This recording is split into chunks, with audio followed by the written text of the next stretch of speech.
Hello.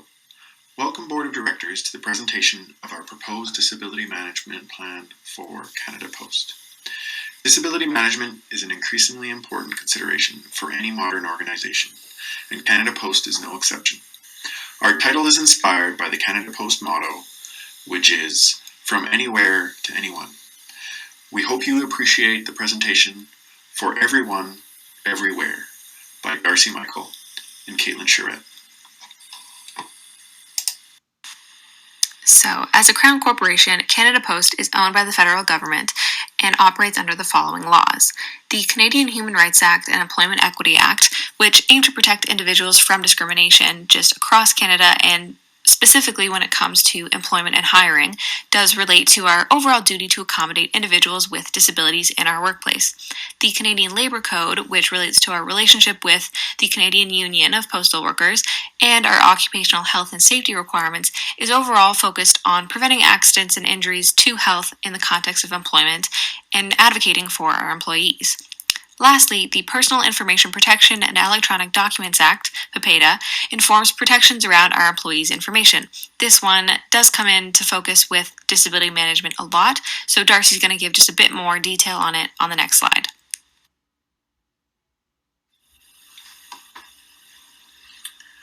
Privacy is a very important component of disability management. Since Canada Post is a Crown Corporation, it must adhere to the Personal Information Protection and Electronic Documents Act. To accomplish this, we have developed a plan that incorporates the recommendations of the Officer of the Privacy Commission of Canada's Privacy Guide for Businesses. We won't bore you with all the details of our plan, but highlights include the appointment of a privacy officer who will ensure that Canada Post is adhering to PIPEDA. We will develop clear policy around what information will be collected, how it will be stored, and for how long. Information collected will be limited to only that which is needed and retained only for as long as it is needed. Any requests for information will be done so in writing, and information will only be released for a defined relevant purpose and with the expressed written consent of the relevant employee. We propose to have yearly privacy training workshops that include a pledge to keep information confidential for all relevant employees that are involved in the process of disability management. We believe training and yearly commitments will increase adherence to privacy standards. And with those laws mentioned in mind, we were able to develop a strategy which will allow us to not only meet our legal requirements, but overall have a very beneficial focus on our employees' well-being. When it comes to disability management, there is a large focus on cost and cost saving. A well-developed strategy will have many opportunities for saving, but we really want to focus on promoting our employees' health and protecting them from the impact of injury and illness overall. Our employees invest in us, and in turn, we can and should invest in them with a thorough, involved, and clearly outlined disability management strategy. So, at its core, disability management is about workplace relationships. This includes those between employees, supervisors, and the union, of course, but our strategy would like to expand to include the relationships between coworkers and healthcare providers as well. All of these parties considered together will form our accommodation management team. This will be built of union reps, our own occupational health and safety experts, and access officers, and will be informed by input from employees, supervisors, healthcare providers, as well as the union and our very equipped access officers. Building this kind of team will allow collaboration and trust to form. We can make sure that everyone, and especially employees, knows their role in the program, what's available to them, and how it will benefit them overall. Now, you probably did notice I mentioned a new position, the access officer, and because this position is so crucial to the strategy overall, Darcy's going to again go into a bit more detail on the next slide. An integral part of our accommodation management team is the access officer. They are the linchpin that holds the whole plan together. The access officer will promote preventative measures to minimize injury and follow up on reported injuries. If a worker is injured, they are the contact point for the employee to assist them in navigating the complex world of disability management. They can assist the employee in utilizing benefits like sick leave, short-term disability, or long-term disability. They will facilitate communication and information exchange between all members of the accommodation management team and the employee, while making sure that everyone adheres to PIPEDA. This is all to ensure that no employee falls through the cracks. And to do so, our access officers will focus on 4 key areas, including preventative measures, immediate action, assessment, and returns to work. Preventative measures is the area where we really lay the foundation for our strategy. As we know, there are societal and compensation costs when return to works are delayed, and focusing on preventative measures is an area where we can hopefully get ahead of these future costs and focus on reducing the impact of any injuries that may occur overall. We can establish early involvement of our employees and mitigate any confusion about the best methods in promoting health and managing workers' illness and disability.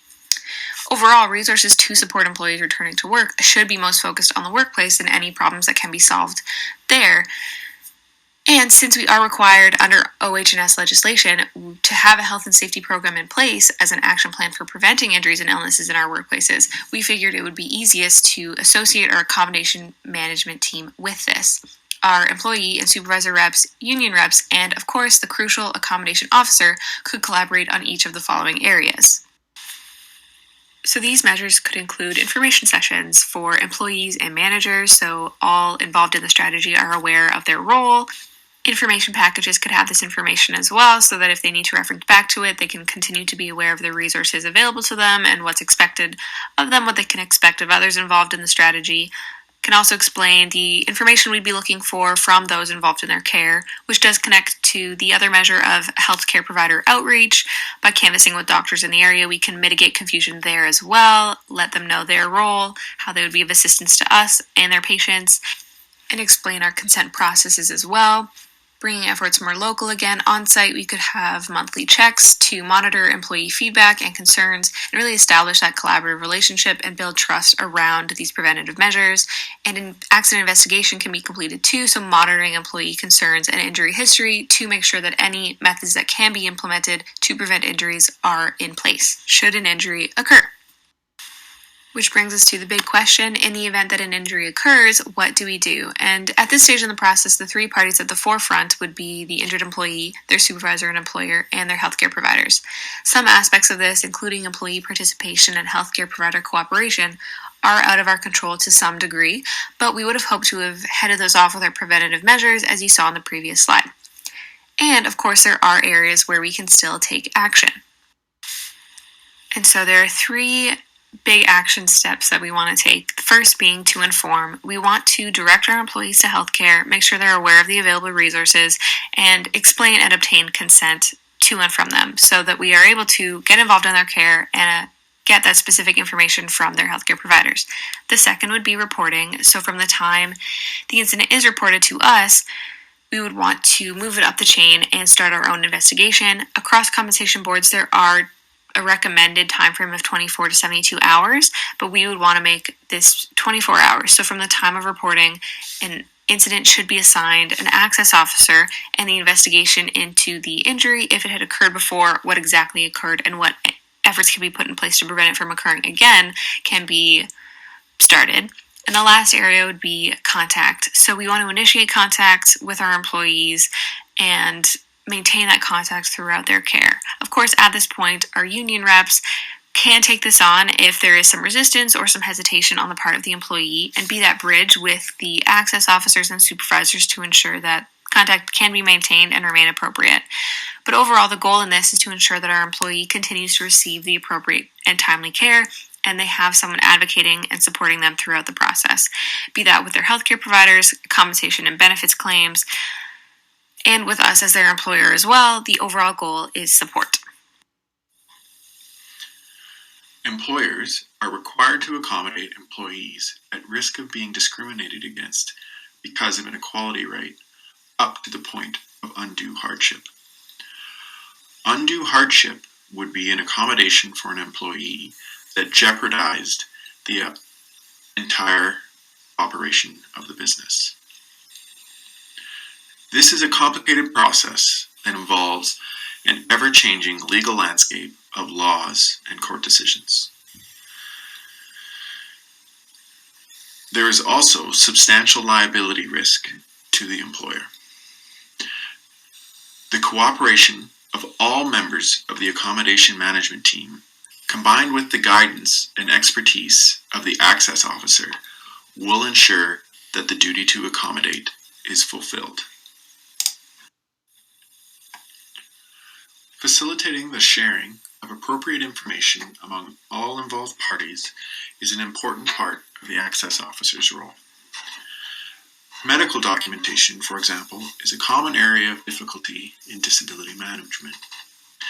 In our plan, the access officer will evaluate the medical documentation and follow up with the medical practitioner if more information is needed.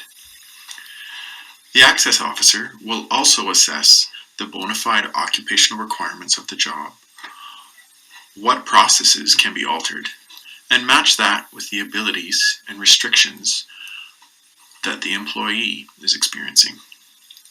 The access officer will also be relaying information with consent from the employee to the relevant members of the team to support appropriate and a timely accommodation.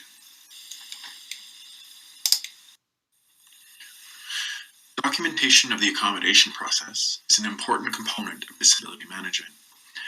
It will be the access officer's responsibility to document the decision-making process so as to demonstrate that the duty to accommodate was fulfilled. It is also the role of the access officer to monitor the employee's treatment and recovery to ensure that they are involved in the accommodation process and to ensure that the employee stays engaged. The access officer also plays a role of communicating and educating all of the stakeholders involved in the accommodation process. The access officer will collect data on work absences, injury rates, and return to work plans. This will ensure that the organization can anticipate injury and illness in the workforce, create initiatives to minimize illness and injury, and develop best practices around return to work initiatives and accommodation. And with this strategy, we would be really aiming for higher success rates with our eventual returns to work. At this point in the process, with the employee comfortable, the proper assessments done, and in a position available with appropriate accommodations in place, employees should be returning to work. At this point, our access officer would, of course, continue to have a crucial role ensuring the return to work plan is followed, the employee remains comfortable and their needs met, and if there are any issues, these can be addressed by the access officer as well. These duties can also be shared by the supervisor, another key figure in the workplace and in an employee's workday. So they can also maintain regular contact, ensure that the duties are appropriate, that the employee is doing well and feeling well, and can also be an important monitor to the coworker response and the overall adaptation to this employee's return. Which brings us to the coworker. It's important to remember that work is a social context, and as we talked about at the beginning of the presentation, disability management is largely based on workplace relationships. An important relationship in an employee's life is that with their coworkers. So having them involved in the process can add to success. Really, coworkers do bear an added burden of work when an individual goes on illness or injury leave, which can have a negative impact on their performance overall. In a toxic workplace system, this can really impede a coworker's sense of goodwill towards any injured employees. But with improved communication, a focus on employee well-being overall, we would hope to foster goodwill towards injured colleagues. So when they do return to work, they can have emotional support and individuals who are willing to help with tasks during this return.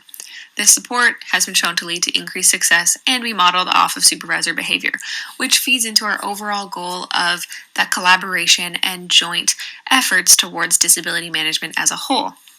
Of course, there is privacy concerns within this, as employees are not made to share and are not required to share the details of their situation if they don't wish to, but it would be hoped that with this culture of support and collaboration around disability management, it would become easier to do so overall. Overall, our strategy goes back to that beginning goal. We want to build a collaborative communication culture around disability management so that employees feel supported from the onset, comfortable sharing and utilizing the resources available to them, and knowing their role and the benefits they will reap from participating in the program. Overall, the strategy is going to be best for our employees, but having this employee focus is in our best interests as an employer as well. Thank you for your time, and we look forward to hearing all questions and feedback.